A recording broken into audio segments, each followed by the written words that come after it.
काम्यार का बर्ताव आयरा के साथ दिन ब दिन सख्त होता चला जाता है।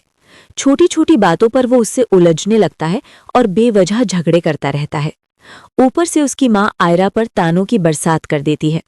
सुबह से रात तक उसे नीचा दिखाया जाता है, जिससे आयरा अंदर ही अंदर टूटने लगती है। लगातार हो रही बेइज्जती और मानसिक तकलीफ से परेशान होकर आयरा आखिरकार गुस्से में एक बड़ा फैसला लेती है। वो अपनी कार निकालती है और मायके जाने के लिए निकल पड़ती है। जैसे ही वो अपने घर पहुंचती है, नादिर दौड़कर इरफान शाह को खबर देता है, अब्बू, आयरा आ गई है। लेकिन इरफान शाह का दिल अब भी पत्थर बना हुआ होता है।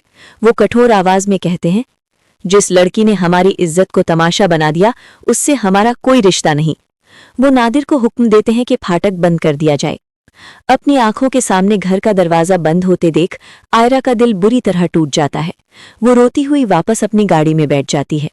लेकिन किस्मत को कुछ और ही मंजूर था। छुपकर घात लगाए बैठी भरीहा अपने आदमियों को इशारा करती है। कुछ ही पलों में गुंडे आयरा की कार को तेज टक्कर मार देते हैं। एक भयानक हादसा होता है। कार बुरी तरह क्षतिग्रस्त हो जाती है और आयरा लहूलुहान होकर बेहोश हो जाती है। इत्तेफाक से उसी रास्ते से गुजर रहे इश्तियाक और फलक हादसा देखकर घबरा जाते हैं। वे बिना वक्त गवाए आयरा को अपनी गाड़ी में डालते हैं और सीधे अस्पताल पहुंचाते हैं। जब ये खबर इरफान शाह तक पहुंचती है तो उनके पैरों तले जमीन खिसक जाती है। सारी नाराजगी भूलकर वो नंगे पांव अस्पताल की ओर दौड़ पड़ते हैं। उधर काम्यार की दादी को जब सच्चाई पता चलती है तो वो गुस्से से काम्यार पर टूट पड़ती हैं। शर्म आनी चाहिए तुम्हें। तुम्हारी वजह से आज आयरा जिंदगी और मौत के बीच झूल रही है। काम्यार के होश उड़ जाते हैं। दादी उसे जबरदस्ती अस्पताल ले जाती हैं। अस्पताल में जैसे ही काम्यार आयरा के कमरे की ओर बढ़ता है, इरफान शाह सामने आकर रास्ता रोक लेते हैं। गुस्से से कांपते हुए कहते हैं, मेरी बेटी के पास आने की हिम्मत मत करना, तुम उसके लिए बदकिस्मती हो। काम्यार चुपचाप सिर झुकाकर वहां से चला जाता है। अगले दिन इश्तियाक काम्यार को फोन करता है और बताता है, आयरा हमेशा के लिए अमेरिका जा रही है। ये सुनते ही काम्यार के हाथ पांव सुन्न हो जाते हैं।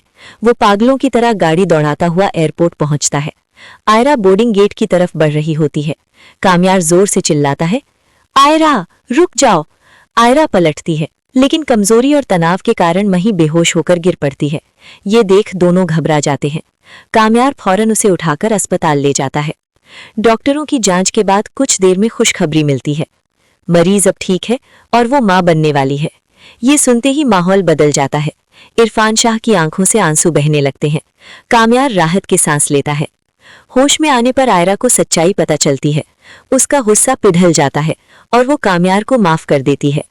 इरफान शाह भी अपनी जिद छोड़कर काम्यार को गले लगा लेते हैं। कुछ समय बाद काम्यार आयरा को प्यार से अपने घर वापस ले आता है।